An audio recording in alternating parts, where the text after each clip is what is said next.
কেমন আছো সব আমার মিষ্টি মিষ্টি বন্ধুরা? Welcome back to my channel.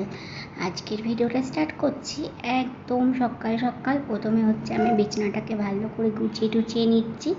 এই ক্যাথা এখন আর হচ্ছে লাগবে না, কারণ যা গরম পড়ছে এসির মধ্যে থেকেই হচ্ছে আমি ঘেমে যাচ্ছি, কারণ আমাদের এসি অনেক কমে থাকে 30-এ, সেই কারণে। আর এ দেখো পাপাকে তুলে একটু আদর করে নিচ্ছি, ওকে একটু এই জায়গাটা সরাবো। আর আমার পাপা হচ্ছে মানে মাম্মার আদর ছাড়া এক মুহূর্ত থাকতে পারে না। ওকে হচ্ছে বারবার এমন করে আদর করি আর কাজ করি, আর ও আমাকে দেখে খুব এক্সাইটেড হয়ে যায়। আমি এরকম কাজ করি, ওর খুব আনন্দ লাগে। জানো না, আমি যখন দাঁড়িয়ে দাঁড়িয়ে বিছনার চাদর টাদর তুলি, ঠিক করি, পাপা এগুলো দেখতে খুব মজা পায়। আর ওকে কোলে নিয়ে করলে তো আর কোনো কথাই নেই, আমাকে একদম চেপে ধরবে আর হাসবে। ওর খুব মজা লাগে ওগুলো দেখতে, জানো না। আর যদি আমি নিচে যাই, পাপার মুখটা তো একদম ভার হয়ে যায়, নিচে তো একদমই যেতে চায় না, জানো না। পুরো হয়েছে দিদি ভাইয়ের মতো। যতটুকু হচ্ছে যাই, ওই যদি ওই ওই ঘরে টিভি রয়েছে, নিচে একটুখানি আলাদা রকম রুম, ওই 2-3 মিনিট দেখলেও দেখার পর হচ্ছে কাঁদতে শুরু করে দেবে, এবার কারোর কাছে যেতে চায় না। পাপা মানে নিজের ঘরেই থাকতে পছন্দ করে, কোথাও ঘুরতে নিয়ে গেলেও যাবে, কিন্তু বেশি ভিড়ভাট্টার মধ্যে নিয়ে গেলে ওর মনটা খারাপ হয়ে যায়।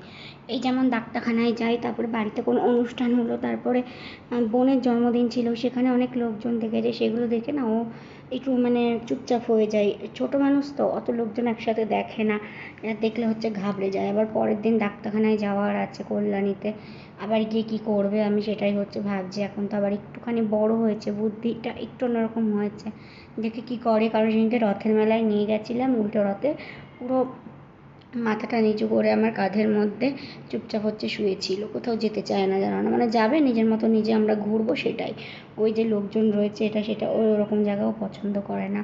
আর তো খুব গরম হয় রাস্তাঘাটে, গরম থাকলেও না কোনো কিছু বলবে না, ঘুরতে পেলে ও খুব পছন্দ করে। আর ডাক্তারের কাছে গেলে ওর খুব আনন্দ হয় একটা কারণে, কারণ ওখানে এসি রয়েছে। তারপরে আমি হচ্ছে পাপাকে আমাদের রানাঘাটে যে ডাক্তারকে দেখাই, পাপার ডাক্তার, ওখানেও এসি রয়েছে, পাপা ওখানে গেলেও খুব মজা পায়। এই দেখো মাংসটাকে প্রথমে হচ্ছে আমি ফ্রাই করে নিচ্ছি, কারণ হচ্ছে চলে এসেছি নিচে এখন রান্নাঘরে। আর পাপাকে হচ্ছে নিচে দিয়েছি, ও হচ্ছে কান্না কান্না ভাব নিচ্ছে, মুখের দিকে সবসময় তাকিয়ে রয়েছে, আর ঘ্যান ঘ্যান ঘ্যান ঘ্যান করে কেঁদেই যাচ্ছে, জানো না, থাকবে না। আমি সেই কারণে তাড়াতাড়ি করছি। আর ছেলে কাঁদলে আমার কোনো কিছুই সহ্য হয় না, মাথা ঠিক থাকে না, ভুলভাল হয়ে যায় রান্না টান্না। মানে আমি কি বলতো, সত্যি কথা বলতে পাপা ওই যে কাঁদবে, ওইটা আমার একদম সহ্য করতে পারি না, জানো না। এই দেখো হচ্ছে পেঁয়াজটাকে হচ্ছে ভেজে নিচ্ছি, মাংসগুলোকে হচ্ছে তুলে রেখেছি। এই রান্নাঘরটা যেহেতু আমার শাশুড়ির, তো রান্নাঘরের প্রত্যেকটা জিনিসই ওনার, তো এখানে আমার কোনো অধিকার নেই। সত্যি বলতে আমার কোনো অধিকার নেই এখানে। আর এই দেখো আমার মাংসটা রান্না কমপ্লিট হয়ে গেছে। যদি কোনো দিনও নিজের রান্নাঘর হয়, তাহলে আমারও ছোট ছোট জিনিসপত্র হবে, থালা বাসন এটা সেটা, যেটাতে পুরোপুরি মানে আমি নিজের মতো করে রান্না করব। খুব শখ একটা রান্নাঘরের, জানো না। তারপর আমার শাশুড়ি বাড়ির সামনের থেকে নিয়েছিল হচ্ছে কাচকি মাছ, সেটাকেই এখন হচ্ছে ম্যারিনেট করে হচ্ছে বসাবো। জানো তো, শ্বশুরবাড়িতে আসার পর, বিয়ের পর একটা জিনিস আমি খুব ভালোভাবে বুঝেছি, যে কিছু কিছু মানুষের মনোভাব এমন যে মেয়েরা জন্ম নিয়েছে রান্নাবান্না শেখার জন্য, কাজ করার জন্য। কেন তুমি বাড়ির থেকে শেখোনি, কেন তুমি এগুলো পারো না, এরকম প্রচুর কথা। তারপরে কেউ কেউ তো বলে বাপের বাড়ির থেকে 1 টাকাও আনার মরদ নেই, এইটা আনেনি ওটা আনেনি, তার আবার বেশি বেশি ফুটানি, বেশি বেশি কথা। মানে মানুষ বলে না, মেয়েরাই মেয়েদের বেশি শত্রু হয়, সবচেয়ে বড় শত্রু মেয়েরাই মেয়েদের। এরকম জামিনা নামের একজন মহিলা আছে, সে আমাকে এই কমেন্টগুলো হচ্ছে করে। খুবই বাজে জানোয়ার প্রকৃতির হচ্ছে মেয়ে মানুষ, সেই জন্য এই কমেন্টগুলো করতে পারে।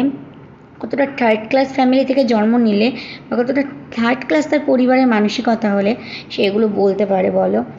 তো তোর পরিবারের শিক্ষা কী সেটা নিশ্চয়ই তুই ভালোভাবেই জানছিস, যে অন্যকে এসে এরকম বাজে বাজে কথা বলছিস, তুই নিজে একটা মেয়ে হয়ে আর একটা মেয়েকে তুই এরকমভাবে কথা বলছিস, তোর লজ্জা করে না রে? হ্যাঁ, তোর ফ্যামিলি কী শিক্ষা দিয়েছে তোকে?